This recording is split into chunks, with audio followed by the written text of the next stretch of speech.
Hey guys, welcome back to the channel. It's been a while since I've posted, but I've been putting in a lot of work behind the scenes, refining my process, doing more backtesting even, and making some important changes to how I approach trading. So in this video, I'll be breaking down everything, where I'm at with my funded accounts and my TopStep combine, my latest backtesting results, the changes I've made to my trading times and risk management, and my plan moving forward. And since there are so many things to go over for the first time ever, I'm gonna leave those timestamps in the description so you can just hop to whatever you're interested in. Okay, so I'm using this AI diagram thing for this video to help you guys visualize everything better. So basically, going over these topics here. First, let's start with my TopStep stats and my journal. So as you guys know, I've been working on some more funded accounts, but that comes with challenges.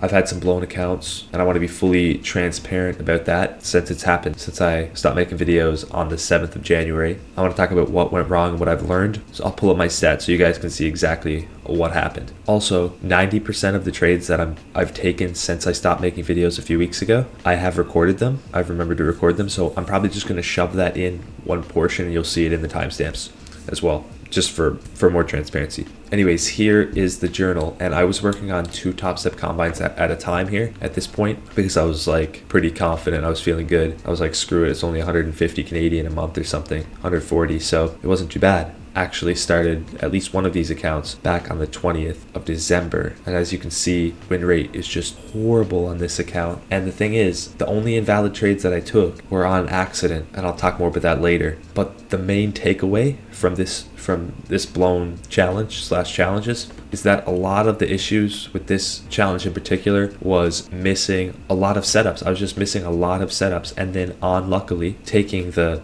one losing setup that I would see. And maybe you guys might think, okay, he's coping, whatever. And I actually wrote that here. I was kind of freaking out, kind of crashing out here after I blew my account a little bit. And I mentioned that I thought you guys would say that this was coping, but I promise you, it was just pure unluckiness. I would literally see loads of winners throughout the day and miss them due to over analyzation, etc. And then I would take a trade and it would lose. So it felt pretty like the market was against me, but I knew that wasn't the case. I knew there was things that I could do to improve. So I also did get wicked out of a lot of trades before they went to TP, which is just an unlucky thing that happened a few times, which also pissed me off. But the good news is I've been refining my process, which I'll go over, and I'm making fewer human errors now, which is my main goal with trading right now. Okay, so let's move on to backtesting.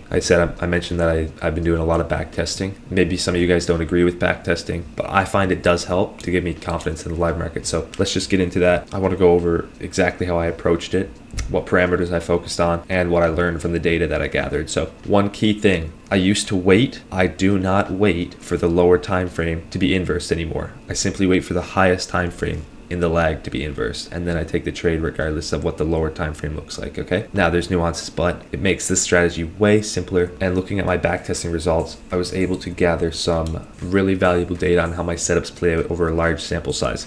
So this helped me refine my execution and get more efficient in executing, gave me confidence with my edge, and I'll show you the backtesting results in a second. But in my opinion, I think if you want to get better in trading, this type of analytical sort of data gathering is very necessary. It removes emotion and gives you real data to work with. So here is that data. So far, I have, I think, 174 trades, but I'm just going to show you my sort of refined version of it because I did make some pretty significant changes, okay? A few things. Over all my testing, it seems we have a higher win rate outside of New York AM, which is between 9:30 EST and 11 EST. So right now, that is like my break period, like lunch break at a job. I don't trade during that time because it was significantly worse in backtesting. And I'd also like to split up my day because I was trading for like 6 hours straight, which is just not sensible, right? Like I said before, I want to avoid the lower time frame inversions like messing me up because that was making me hesitate and miss a lot of trades, and also take invalid trades. So it'll certainly help me with my execution confidence and speed. And the third thing I learned from my backtesting is that my win rate remains solid as long as I just stick to my criteria and execute without any of that hesitation. So I'll explain this now. Basically, this is not showing break evens, and it's only showing trades during pre-market, lunch, and New York PM session, okay? So 8:30 EST to 9:20 or so EST, and then from 11 EST to 2:30 EST, okay? So we have a total of 91 trades.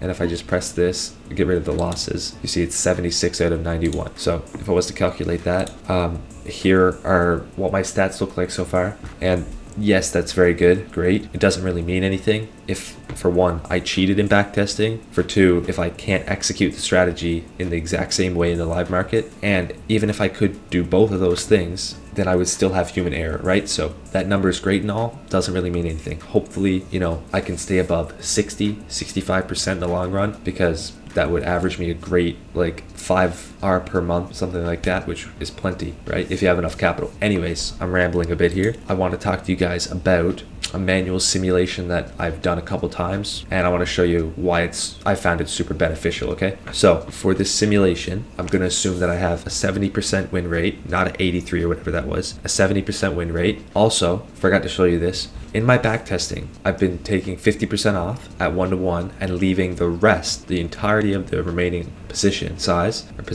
until it hits a swing point between 2 and 3R, okay? And I've been tracking the max R that it's hit. And if I go here to max R hit, we can see, okay, get rid of the losses. I have wins and partial wins. And out of those, 35 out of 76 do get hit, okay? So 35 out of 76 wins actually do hit 1-to-3, which is 46%. Now this is great because I've done the math. This is almost 200 back tests or whatever, and this is 20-something% more profitable in the long run. Now I say that because I had to factor that into the simulation. Okay, I was gonna do one out, but it's really late and I'm not feeling like I want to make this right now. So I'll just show you one that I did the other day at my grandma's house, okay? So basically in the calculator, I used a random number generator. There's a 30% chance that my trade hits 1-to-3. There's a 40% chance that my trade hits 1-to-1 and goes back to break even, okay? There's a 30% chance that my trade loses, okay? That's with a 70% win rate, assuming a 70% win rate. So I used a random number generator, and whatever came up, that's what I put in. Hopefully that makes some sort of sense. Sorry if it doesn't, but right here, I did that, and you can see a winning streak like crazy right here, big winning streak, okay? Then you can see over these trades, big losing streak sort of deal. Did the same with here, look, 4 losers. I did the math on it, and it was like my best 10 consecutive trades made me like 10.5R, but my worst 10 consecutive trades lost me like 3.5R, right? So imagine going through that in live time. Imagine you have a full week where you have horrible results like that, and you're in a bad drawdown period. You've just got to think bigger picture, like this is as showed by doing these simulations. Okay, it sucks in the moment, but I know at the end of the month or 2 months or whatever it is, I'm gonna come out green, so I don't have to worry about the outcome of every single trade or even the outcome of my P&L for the week, right? So that's a huge lesson learned from that, and it really puts everything into perspective, okay? Next thing, my new TopStep combine plan, okay? So after reviewing everything, I decided I'm just gonna work on one TopStep combine at a time until I pass another challenge. Like spreading myself too thin wasn't helping. So focusing on executing well on just one at a time seems the most beneficial. This time I'm risking $400 per trade, so I can go on a losing streak without too much stress. And I will show you guys the combine that I've been working on the past couple weeks. I think I'm 2 weeks in now. Okay, so you see this combine started out really rough. I went 1 and 3 here for the first 4 trades, so I had a 25% win rate, and then went on a 5 winning streak here, and then lost a trade, and then went on a 4 winning streak. So my win rate is actually up to 66.7% on this account, and I'm almost up halfway, and I'll show you guys that. So here are those combine stats. Here, I'll just refresh for you guys, make sure you trust me. And yeah, it's going pretty well so far. Just 1 red day, and I was taking 2 trades per day at the beginning, but you'll see in a second why I only started doing 1 trade per day, okay? But yeah, there's that, and I can actually show you the account that I blew, okay? So here's the account that I actually blew. You can see monthly P&L 2,000 minus 2,000, just for full transparency again. But anyways, yeah, this one is going good so far, obviously, and you can see all valid trades, which I'm super happy about. I already told you guys about the trading hours, but I did not tell you that last week went so good, not profit wise, because I was break even last week at a 50% win rate. I was up a little bit, maybe like 0.5R or whatever, but it went so good because I took only valid trades. I didn't make any mistakes because of my simplified process now, okay? So I was feeling confident and good about everything. That's also because of my extensive back testing. But I started this week with half risk on my fundeds, okay? Just to get my foot in the door again with those, because I was nervous to trade them for a long time. So yeah, now my first trade of the day, because I take 2 per day is going to be on MFF and my combine. That's what I did all this week. And my second trade of the day, I'm going to execute just on the TopStep XFA, okay? As you can see from this beautiful diagram. Okay, so current account status and risk plan moving on forward. Okay, so right now, here's where things stand. My TopStep combines, as you guys could see right here, is up 1,400. I'm hoping I can pass this in the next 3 weeks. Just wishful thinking, fingers crossed. And my TopStep funded account is having a very rough time, as you can see. First 4 trades, 25% win rate, all valid trades, but at least I'm doing better here on my MFF funded 50K, okay? So I actually went 3 for 3 this week on this account, which was great, but got a little bit unlucky with the full TP partial thing. These are all partial trades, but hey, can't control the individual trade. I'm super happy about this. This is great as long as I'm taking valid trades right here. So that's great.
After I pass this combine or the next combine that I pass, then I'm going to up my risk to 150 on each of the 2 TopStep accounts that I'm going to have and 200 on the MFF account, okay? Maybe that'll change in the future, but I'm just going to focus on building those up.